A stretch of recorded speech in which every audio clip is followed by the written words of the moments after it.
Continuamos con las preguntas 37, 38 y 39 del Catecismo San Pío X, que habla sobre la Santísima Trinidad y que estas personas son diferentes y entre sí, son diferentes aunque sean un solo Dios.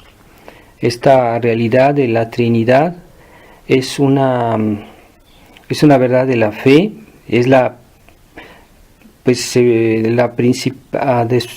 de la existencia de Dios, es la verdad principal de nuestra fe, la realidad de las tres personas divinas.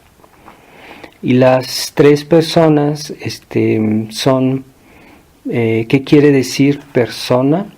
Entonces, una persona es un ser que tiene inteligencia, que es libre, que es consciente y responsable de sus actos. Eso es una persona. Cada persona de la Santísima Trinidad es así, una verdadera persona. Diferentemente a los animales que solo tienen instinto, no tienen inteligencia, solo tienen instinto y por lo mismo no tienen conciencia ni responsabilidades, porque no son personas.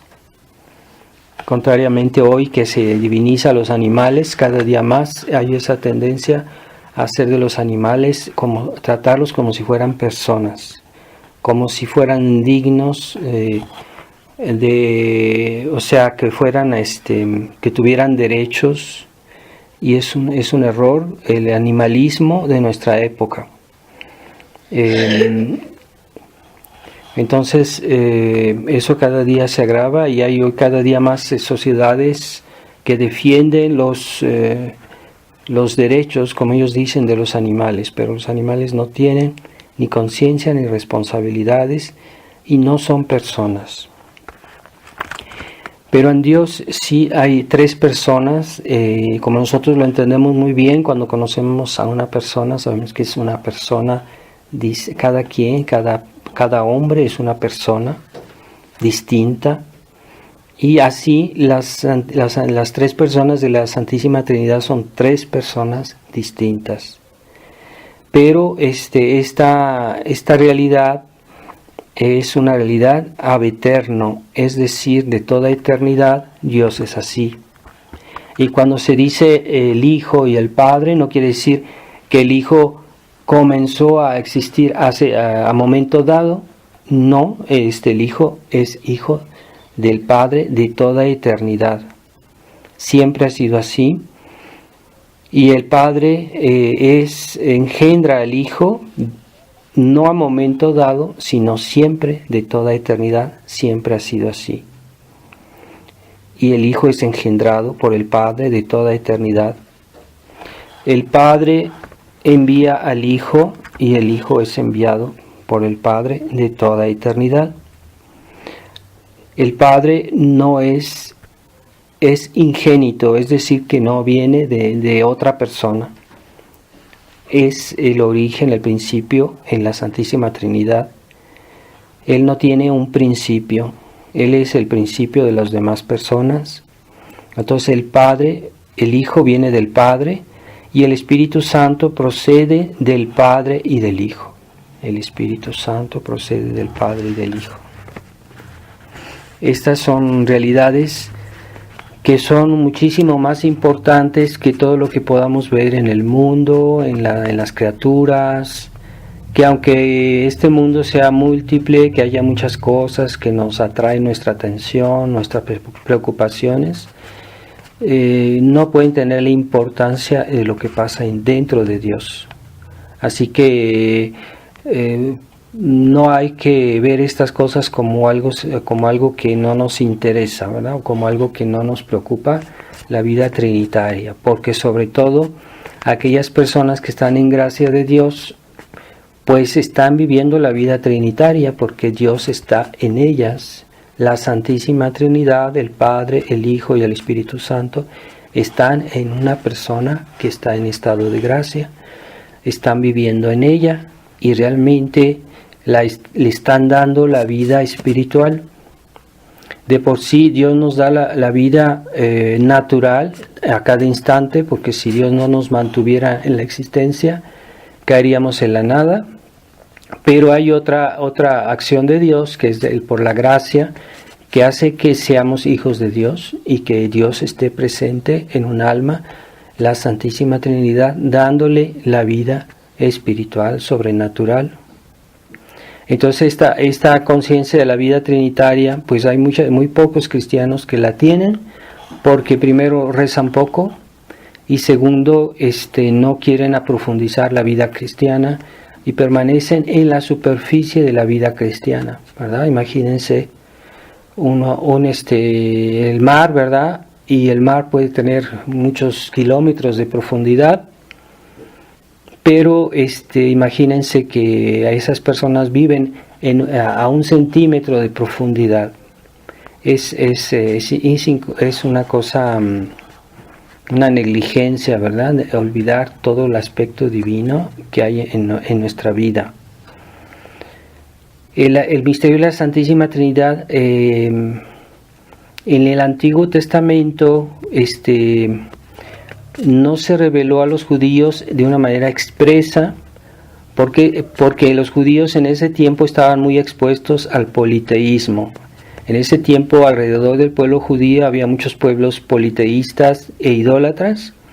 Entonces había un peligro de que ellos transformaran el conocimiento de la Santísima Trinidad en una forma de politeísmo o de idolatría. Por eso Dios habló de una manera más o menos implícita en el Antiguo Testamento. No fue revelado de una manera expresa, ¿no? En el Antiguo Testamento, pero hay muchos indicios que los padres de la Iglesia señalan, por ejemplo, en el libro del Génesis, cuando Dios decide crear al hombre, dice en plural, dice, hagamos al hombre. Entonces hay un indicio de la Santísima Trinidad. Igualmente, cuando Adán pecó y Dios se acerca y se da cuenta y dice, Adán se ha hecho como nosotros, es decir, conocedor del bien y del mal.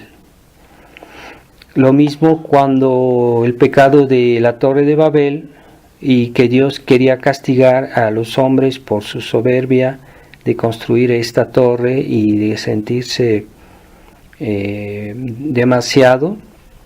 Entonces Dios dice, descendamos y confundamos su lengua, ¿no? O sea, Dios quiso, y en ese momento fue el origen de las lenguas, y Dios lo hizo para castigar ese pecado de la construcción de la Torre de Babel. Pero cuando Dios decide confundir las lenguas, habla en plural, dice descendamos y confundamos, ¿verdad? También la visión de Isaías se utiliza la expresión santo, santo, santo, 3 veces la palabra para decir que Dios es santo. En eso también se ve otro indicio de la Santísima Trinidad. La aparición que tuvo Dios a Abraham justo antes del castigo de Sodoma y Gomorra, Dios apareció tal vez por medio de 3 ángeles a Abraham, y Abraham recibió, y Abraham habla a momentos en plural y a veces en momentos en singular. Entonces, como refiriéndose que las 3 personas eran un solo Dios. No una persona, un solo Dios. En el libro de la sabiduría y en los libros sapienciales de la Escritura se habla mucho de la segunda persona de la Trinidad, porque es como si se habla de la sabiduría como si fuera una persona. Constantemente en los libros sapienciales del Antiguo Testamento.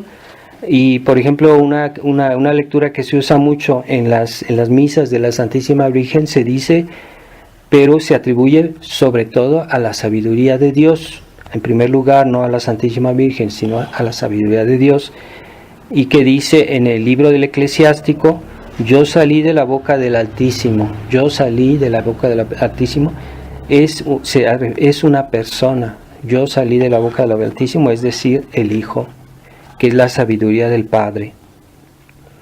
Entonces, los profetas llaman al Mesías lo llaman Dios, porque Emmanuel quiere decir Dios con nosotros. Los profetas también llaman al Mesías el Dios fuerte. Engendrado desde el principio, también usan esta expresión en el Antiguo Testamento. Entonces podían encontrar otras citas en las cuales se hace alusión a la Santísima Trinidad de una manera implícita. Pero ya cuando vino nuestro Señor al mundo, Él mismo ya enseñó el misterio, el dogma de la verdad de la Santísima Trinidad. Y en los Evangelios pues se hace alusión claramente, por ejemplo, cuando el ángel anunció a la Virgen María, pues el ángel fue enviado por el Padre.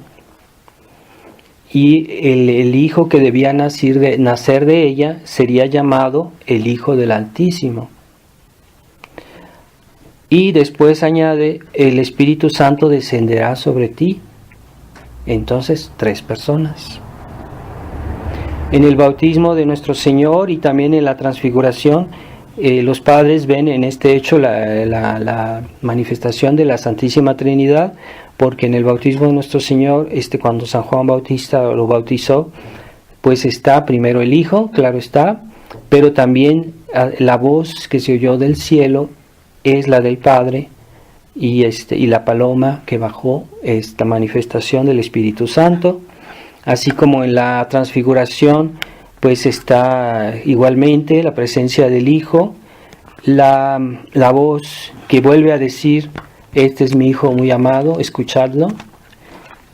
Y al mismo tiempo esta nube que cubría todo, que en ese momento que también se atribuye al Espíritu Santo.